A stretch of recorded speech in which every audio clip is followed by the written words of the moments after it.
चलिए corporate connection में अब बात करते हैं एनबीसीसी की, जिसे नवरत्न कंपनी का दर्जा हासिल है। Ministry of housing finance urban affairs के तहत कामकाज करने वाली कंपनी एनबीसीसी का गठन 1960 में हुआ। कंपनी का कारोबार project management, consultancy, real estate development और इंजीनियरिंग प्रोक्योरमेंट और कंसल्टेशन पर है। इन 3 अहम सेगमेंट्स पर फोकस है। FY26 के लिए ग्रोथ आउटलुक क्या है, टॉप लाइन ग्रोथ का क्या टारगेट है, तमाम बातों पर हमारे सहयोगी प्रकाश प्रियदर्शी ने CMD जो है कंपनी के एनबीसीसी के पी महादेस्वामी से एक्सक्लूसिव बातचीत की है। आपको सुनाते हैं। जब होम बायर्स का घर कहीं पे किसी ऐसे प्रोजेक्ट में फंस जाए जहां पे वो सालों साल से अटके हुए हैं, उन्हें EMI भी देने की ज़रूरत पड़ रही है, वो दूसरे घर का रेंट भी दे रहे हैं, वैसी सूरत में सारे होम बायर्स की ज़रूरत क्या होती है, वो किसको अप्रोच करते हैं और चाहते हैं कि उनके प्रोजेक्ट को कौन कंप्लीट करे? Of course NBCC.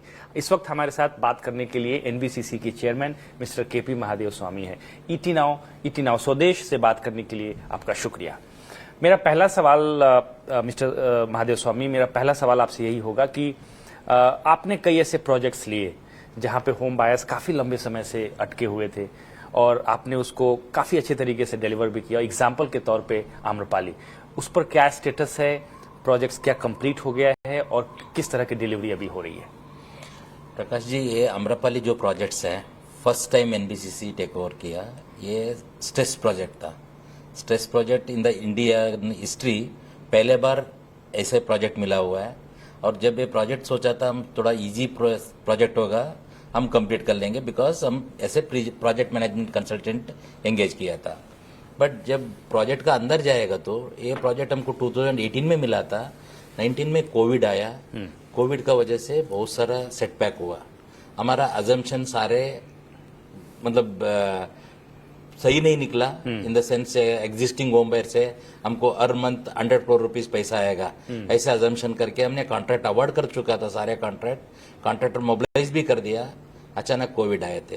सो उस चक्कर में हमको पैसे का बहुत क्राइसिस था। पैसा अरेंज करना किसको? आम्रपाली प्रोजेक्ट्स को अरेंज करना। सारे प्रॉपर्टी, सारे सब कुछ डिटेल्स वो मिला था कोर्ट रिसीवर को। कोर्ट रिसीवर का एक कंपनी खोला हमने, आस्पायर बोल के। वो कंपनी का कोई बैलेंस शीट नहीं है। वो कंपनी में लोन लेना, वो प्रोजेक्ट को हम लोन देना। सो लोन के लिए बैंक शुरू में थोड़ा रिलेक्टेंट था। समहाउ हम बैंक को कन्विंस किया। Supreme court, thank to supreme court and attorney general Lalit sir, उन्होंने एक स्टेप लिया। ये प्रोजेक्ट्स को कंप्लीट करना बोलेगा तो बैंक लोन देना पड़ेगा विदाउट बैलेंस शीट। सो उस जर्नी में हम आज सक्सेसफुल जर्नी ऐसे आगे निकल चुका है। तो ऑलमोस्ट हाँ जी, आप कुछ कह रहे हैं? ऑलमोस्ट टोटल 24 प्रोजेक्ट्स हमारा हाथ में था। 20 प्रोजेक्ट्स हम ऑलमोस्ट कंप्लीट हो चुका है, हैंडओवर चल रहा है।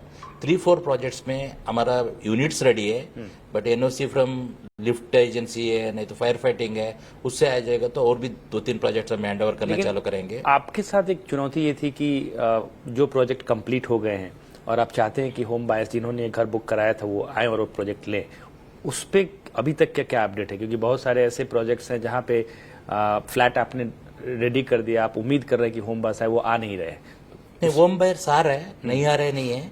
हम एक एक्चुअली क्या है, ये जो स्ट्रेस प्रोजेक्ट था, आम्रपाली लेफ्ट आउट प्रोजेक्ट था, इसका जो अकाउंटिंग सिस्टम है वो proper ending over taken over नहीं हुआ था।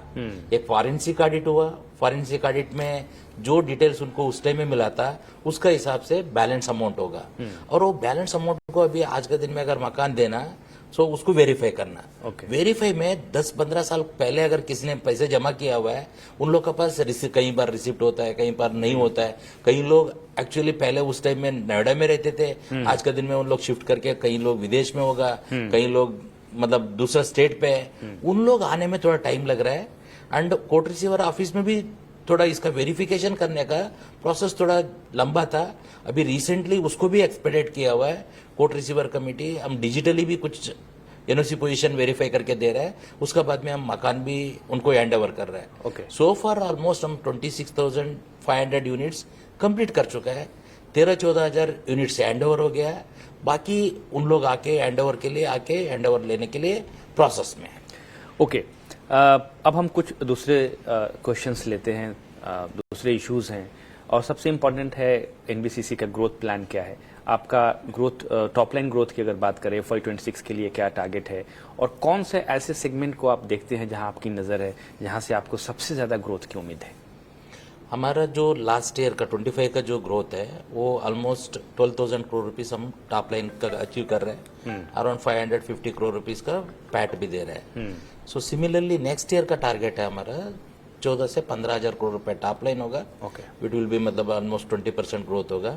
बॉटम लाइन में 800 से 900 करोड़ का पैट होगा। ओके, सो न्यू सेगमेंट में हम रीडेवलपमेंट जो प्रोजेक्ट्स है वो टेकअप कर रहा है। 7 GPR after successful completion of 7 GPR है, नहीं तो वर्ल्ड ट्रेड सेंटर जो हमने बनाया आपको देखा होगा, उसका 100% इन्वेंट्री सोल्ड हो चुका है। अभी customers various department various PSUs हमको कमर्शियल स्पेस दे दो, we don't have any space, इतना डिमांड है अभी। सो उसका सामने सरोजी नगर में अभी और एक कमर्शियल कॉम्प्लेक्स आ रहा है, उसको बना रहा है, वो भी हम मोनेटाइज करना है लैंड मोनेटाइजेशन के लिए। इसी मॉडल को after Moti Bagh, Kidwai Nagar and 7 GPR successful होने के बाद में हम स्टेट गवर्नमेंट को भी एक्सपेंड कर रहे हैं। ओके, स्टेट गवर्नमेंट का पास बहुत सारा पुराना कॉलोनी है, नहीं तो वेकेंट लैंड पार्सल है, वो लैंड पार्सल को रीडेवलपमेंट करके देगा तो स्टेट गवर्नमेंट कोई पैसा इन्वेस्ट करने का जरूरत नहीं है। ये सेल्फ सस्टेनेबल मोड है, PPP मोड से बेटर है। Okay. बिकॉज PPP मोड पे कोई भी आदमी परचेस करेगा उनको एक प्रॉफिट मार्जिन चाहिए 30% 40% मिनिमम, आजकल रियल एस्टेट में 30-40% एक्सपेक्ट करता है। वो जो ओनर है whether it is a state government और बॉडी, वो उनको ये सेविंग होगा, बचत होगा। Okay, we are charging only हमारा PMC फीस प्लस मार्केटिंग का जो चार्ज है वो कर रहा है। इसका अलावा हमारा पास NBCC का रियल एस्टेट है, वो रियल एस्टेट का बिजनेस भी चालू कर रहा है। अभी हम एक राजस्थान में जयपुर में एक हमारा कमर्शियल स्पेस है, उसका टेंडर हो चुका है, उसका काम चालू करने वाला है। ओके, जयपुर में और 2 लैंड पार्सल है कमर्शियल एंड रेसिडेंशियल, वो चालू करने वाला है। इसी साल में हमारा टारगेट है एक गिटोनी है दिल्ली में, उसका भी एक रियल एस्टेट प्रोजेक्ट हम स्टार्ट करने चालू कर रहे हैं। ओके। वहाँ So, let me ask some question on your expansion plan as well. Of course, you are increasing your footprint in the overseas market as well. तो उसमें क्या strategy है, क्योंकि आप बाहर के देशों में भी प्रोजेक्ट तलाश रहे हैं?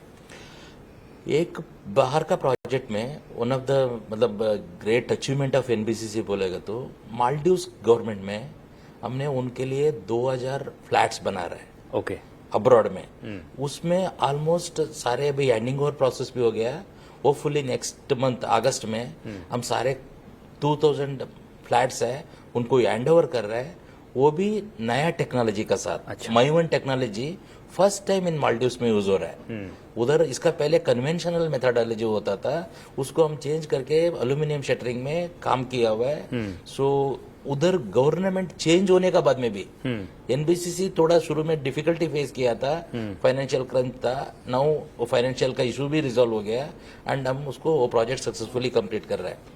सिमिलरली मालदीव सक्सेसफुल होने के बाद में हम रिसेंटली दुबई में एक हमारा सब्सिडरी ओपन कर रहे हैं, उसके लिए क्लियरेंस मिल रहा है। We wanted to do our real estate business in Dubai में अभी सब सारे कंट्री वहां जा रहे हैं and Indians, most of the Indians in Dubai में आज का दिन में। सो इंडियंस के लिए अगर एक रेसिडेंशियल नहीं तो ड्वेलिंग यूनिट्स नहीं तो लो राइज बना के देने का टारगेट है, इसीलिए लास्ट वीक हम दुबई में जाके सर्वे करके आया हुआ है। होपफुली वो प्रोजेक्ट भी इस साल में हम रियल एस्टेट प्रोजेक्ट भी चालू करेंगे दुबई। आपने ये जिक्र किया था अपने कॉन कॉल में कि फर्स्ट 2 क्वार्टर्स में करंट फाइनेंशियल ईयर की बात करें तो आपका जो ऑर्डर बुक साइज होगा उसमें आप 10,000 करोड़ 15,000 करोड़ का ऑर्डर बुक की उम्मीद कर रहे हैं। तो अभी तक क्या ट्रेंड है और क्या उम्मीद कर रहे हैं कि इस फाइनेंशियल ईयर के एंड तक ऑर्डर बुक साइज क्या रह सकता है?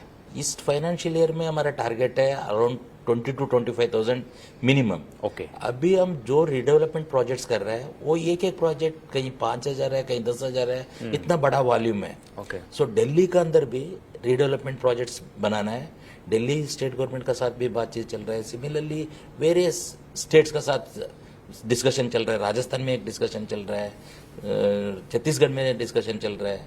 सो स्टेट गवर्नमेंट भी ये प्रोजेक्ट इंप्लीमेंट कराना चाहता है, ये मॉडल रीडेवलपमेंट, बिकॉज उनका कोई पैसा इन्वेस्ट नहीं होगा, स्टार्टिंग में सीड मनी चाहिए, वो सीड मनी हम कोई भी फाइनेंशियल इंस्टीट्यूशन से नहीं तो अडको से ले सकते हैं, लेके वो प्रोजेक्ट वंस हम सेल लॉन्च कर देगा तो वो पैसा एडजस्ट हो जाएगा। सो इसीलिए हमारा जो बिजनेस डेवलपमेंट है इस साल का 20 से 25 हजार कम से कम होगा। ओके। और जो टफ कंपटीशन है, आपने पहले भी जिक्र किया है कि पीएमसी, खासकर पीएमसी सेगमेंट जो है वहाँ पे काफ़ी टफ कंपटीशन है, तो इसको फैक्टर इन करते हुए आपका जो मार्जिन है, मार्जिन ग्रोथ आप वो सिंगल डिजिट में है और आप उम्मीद कर रहे हैं कि आप कोशिश कर रहे हैं कि इसको बढ़ाई जाए, तो उसका टारगेट क्या है? डबल डिजिट ग्रोथ का टारगेट क्या रखा है? हम ऐसे पीएमसी कंसल्टेंसी कंपनी कर रहे हैं, सो डबल डिजिट पीएमसी में मिलना आज के दिन में थोड़ा टफ है, बट स्टिल हम बहुत सारा प्रोजेक्ट 6%, 8% वो रीजन में हम ले रहे हैं। इसको कॉम्पनसेट करने के लिए, आप डबल डिजिट बोल रहे हैं, उसके लिए कॉम्पनसेट करने के लिए हम क्या कर रहे हैं, हमारा रियल एस्टेट बिजनेस है वो स्टार्ट कर रहे हैं। वहां मेरा प्रॉफिट मार्जिन ज्यादा मिलेगा, वहां 25 से 30% मिनिमम प्रॉफिट मिल सकता है। सो इसीलिए हम रियल एस्टेट एंड हमारा रीडेवलपमेंट पीएमसी प्रोजेक्ट क्लब करके सो डबल डिजिट जाने का दशा में है। Okay, so real estate business की जो जब बात कर रहे हैं तो उसमें क्या सेगमेंट, अगर उसको थोड़ा डिटेल में दें, क्या आप अफोर्डेबल हाउसेज बनाएंगे, क्या आप कमर्शियल हाउसेज बनाएंगे, कमर्शियल प्रोजेक्ट्स डेवलप करेंगे? रियल एस्टेट में क्या? रियल एस्टेट में हम हमारा एक गुड़गांव एक लोकेशन है, वहाँ हम रेजिडेंशियल बना रहे हैं। गिटोरनी है, वहाँ कमर्शियल बनेगा, और कहीं और भी लैंड पार्सल है, वहाँ हम अफोर्डेबल हाउसिंग भी बनाने का सोच रहे हैं। मेरठ में, गाजियाबाद में, कई जगह में हमारे पास लैंड पार्सल है। ये एनबीसीसी का लैंड एनबीसीसी का बात कर रहा हूँ मैं, रियल एस्टेट एनबीसीसी का ही बात कर रहा हूँ। और जो रीडेवलपमेंट प्रोजेक्ट्स है, नहीं तो स्ट्रेच प्रोजेक्ट्स है, वो extra added to our kitty. FY26 का टारगेट क्या होगा? 15,000 से, मैंने बोला 15,000 एटलीस्ट टॉप लाइन में, so bottom line 800 to 900 CR होगा। ओके। और कई ऐसे स्टेट्स हैं जो आपके साथ ऑफ कोर्स आपको अप्रोच कर रहे हैं, कई के प्रोजेक्ट्स आपने लिए भी, उनके पास लैंड पार्सल भी है, ह्यूज लैंड पार्सल्स है, उसको मोनेटाइज करवाना चाहते हैं आपसे। इनफैक्ट कुछ प्रोजेक्ट्स आपने ऑलरेडी कुछ स्टेट से लिए भी हैं, कुछ के लिए आप वेयर हाउसेस भी बना रहे हैं, तो वैसे इसमें क्या आप उन स्टेट गवर्नमेंट के भी लैंड पार्सल को मोनेटाइज करेंगे? क्या उस पर कमर्शियल प्रोजेक्ट या रेजिडेंशियल प्रोजेक्ट्स बन सकते हैं? हाँ, ये उसी तरह पे बना रहे हैं। अभी राजस्थान में जो हमारा डिस्कशन हो रहा है, फाइनल डिस्कशन चल रहा है, राजस्थान मंडपम बनाना। वो स्टेट गवर्नमेंट के लिए जैसे भारत मंडपम बनाया, तो सिमिलर वे में हर स्टेट में अभी एक एक मंडपम बनाने का टारगेट हमारा जो ऑनरेबल प्रीएम साहब टारगेट दिया हुआ है। उसका अलावा एक यूनिटी मॉल बन रहा है हर स्टेट पे। One district one product, ODOP। Okay, so वो काम भी हमको मिला हुआ है, हम राजस्थान का जयपुर में। सो सिमिलर लाइन पे हम सारे स्टेट गवर्नमेंट का साथ करेगा तो उनका जो वैल्यूएबल असेट्स है वो क्या होता है, कई बार वो एनक्रोचमेंट होता है, कई बार उसका वॉच एंड वर्ड का इतना खर्चा होता है, वो सब हम मिनिमाइज कर सकते हैं। सिमिलरली स्टेट गवर्नमेंट के अलावा पब्लिक सेक्टर अंडरटेकिंग के पास भी बहुत सारा लैंड पार्सल है। उसमें अगर आप थोड़ा उसमें भी हम काम कर रहे हैं। कौन कौन सी कंपनी? अभी मैं कंपनी का नाम एट प्रेजेंट नहीं बता रहा हूँ, वो मैं आपको इन थोड़े दिन के बाद में नेक्स्ट जैसे मेच्योर होगा तब मैं वो जिस PSU के साथ काम कर रहा हूँ बताएंगे। ओके, अच्छा, नंबर आप बता दें कितनी PSUs हैं जिनके साथ? सर ह्यूज लैंड पार्सल है मोनेटाइजेशन के लिए, मतलब इतना लैंड पार्सल है। अगर सिंपल एग्जांपल बोलेगा तो सेल का पास बहुत लैंड पार्सल है, BHL का पास लैंड पार्सल है, BSNL MTNL का पास है, ITA का पास है। सो दे ऑल आर अप्रोचिंग। हाँ, सो वो भी हम BSNL का साथ, MTNL का साथ इधर ही हम एक रीडेवलपमेंट कर रहे हैं। सो उसका इन प्रोसेस में वन से मेच्योर हो जाएगा तो पब्लिक सेक्टर का एक नया रास्ता खुल जाएगा। यूजुअली क्या होता था, पब्लिक सेक्टर पहले जब बनाया था उस टाइम में उसका पास ह्यूज लैंड पार्सल था, हॉरिजॉन्टल सिटी था। अभी वर्टिकल एक्सपेंशन हो रहा है, FAR ज्यादा मिल रहा है। सो उसको अच्छा यूटिलाइज करके लैंड को मोनेटाइज करके वापस PSUs प्रॉफिट में आ सकता है। बहुत सारा PSUs लोन, नहीं तो गवर्नमेंट लोन, नहीं तो उनका जो गवर्नमेंट का एड ले रहा है, वो मोनेटाइजेशन होने के बाद में शायद वो रिपे कर सकते हैं, लोन रिपे कर सकते हैं। वो एक स्ट्रेटजी वापस प्रॉफिट में आ सकते हैं। Yes, government department of public enterprises की एक पॉलिसी भी है कि आप अपने PSUs के लिए कि जो असेट है उसको मोनेटाइज करिए और जो डेट है उसको रिपे करिए, उसके लिए हम लोन के लिए। राइट। सो ऑफ कोर्स इसमें NBCC के लिए काफी अच्छी अपॉर्चुनिटीज हो सकती है। एक सवाल से मैं टूरिज्म सेगमेंट से लूंगा आपसे। टूरिज्म में भी आप काम कर रहे हैं, लक्षद्वीप में भी आपने कुछ प्रोजेक्ट स्टार्ट किए हैं। टूरिज्म के कॉन्टेक्स्ट में कौन कौन से प्रोजेक्ट्स हैं जिस पर आपका नहीं, फोकस? टूरिज्म के लिए बोलेगा तो हम गुलमर्ग में, जो श्रीनगर गुलमर्ग है, उधर एक कन्वेंशन सेंटर बनाया हुआ है, ब्यूटीफुली बनाया हुआ है। रिसेंटली भी वहाँ का ऑनरेबल सीएम जाके विजिट करके आया हुआ है। सो पोर्ट ब्लेयर में हम काम कर रहे हैं। सो हर स्टेट पे अभी रिसेंटली हरियाणा में, हिमाचल प्रदेश में भी हमको टूरिज्म का काम मिला हुआ है। So we are not only, मतलब ओनली बिल्डिंग बनाना ऐसा नहीं है, फैसिलिटी भी देना, सर्विसेज भी देना, उसमें भी हम फोकस कर रहे हैं। ओके, एक आखिरी सवाल है मेरा। एनबीसीसी के कॉन्टेक्स्ट में देखें तो ऑफ कोर्स मार्केट में कंपटीशन है, आपके साथ अच्छी बात यह है कि एक पब्लिक सेक्टर कंपनी के होने की वजह से स्टेट्स गवर्नमेंट्स सबका भरोसा भी है। वैसे में एनबीसीसी आने वाले दिनों में 4 या 5 ऐसे इंपॉर्टेंट फैक्टर बताएं जो आपके सेगमेंट एरियाज हो सकते हैं जहां पे आप ग्रोथ अपॉर्चुनिटीज देखते हैं और जहां आपका फोकस होगा। ये एक अपॉर्चुनिटी ऑलरेडी मिला हुआ है। दिल्ली में हम डीटीसी का काम करना, दिल्ली ट्रांसपोर्ट कॉर्पोरेशन का मल्टी लेवल बस पार्किंग। ओके, फर्स्ट टाइम शायद इन इंडिया में मल्टी लेवल बस पार्किंग बन रहा है। तो आप ये सिर्फ दिल्ली में या दूसरे स्टेट में भी? अभी दिल्ली में बना रहे हो, ऐसे दूसरे स्टेट में भी ऑलरेडी तेलंगाना का साथ हमारा बातचीत चल रहा है। तेलंगाना गवर्नमेंट ऑल्सो हर सिटी में बहुत सारा बस डिपो सेंट्रल एरिया में, सो वहाँ उसका बस डिपो है, बस डिपो का साथ जो फैसिलिटी चाहिए वो फैसिलिटी नहीं है। ओके, एग्जाम्पल उधर कुछ मार्केटिंग खरीदना वो नहीं है, अगर कोई रहना रेस्ट रूम होना वो रेस्ट रूम नहीं है। हम इसी बस डिपो को मॉडल बस डिपो बना रहा है, सो दैट उधर ही अगर कोई दूर से मतलब इंटरस्टेट वाला कोई आए उधर ही आल्ट रहे, और वहीं थोड़ा इमरजेंसी मेडिकल फैसिलिटी भी बना रहा है। सो ऐसे प्रोविजन कर रहा है सो दैट लोग, कोई भी पब्लिक आया नहीं तो कोई लोग आया उधर ही मार्केटिंग करना, रहना। जैसे हमारा रेलवे स्टेशन अपग्रेड हो रहा है, एयरपोर्ट अपग्रेड हो रहा है, सिमिलर वे में बस डिपो का अपग्रेडेशन रीडेवलपमेंट मॉडल पे हो रहा है। सो डीटीसी का स्टैंडिंग कमेटी का अप्रूवल का चलते थोड़ा डिले हो गया था। हमारा 4 पैकेज दिल्ली में मिला हुआ है, वसंत विहार, शादीपुर, हरिनगर, अभी स्टैंडिंग कमेटी से अप्रूवल हो गया। सो ये काम अभी हम जल्दी चालू करने वाला है। ओके, शुक्रिया हमको वक्त देने के लिए मिस्टर के वी महादस्वामी। आपने काफी डिटेल से जो भी प्रोजेक्ट्स आपके हैं उस पर जानकारी दी। शुक्रिया हमसे बात करने के लिए। Thank you. ईटी नाउ और ईटी नाउ स्वदेश को वक्त देने के लिए आपका धन्यवाद। Thank you very much. Thank you.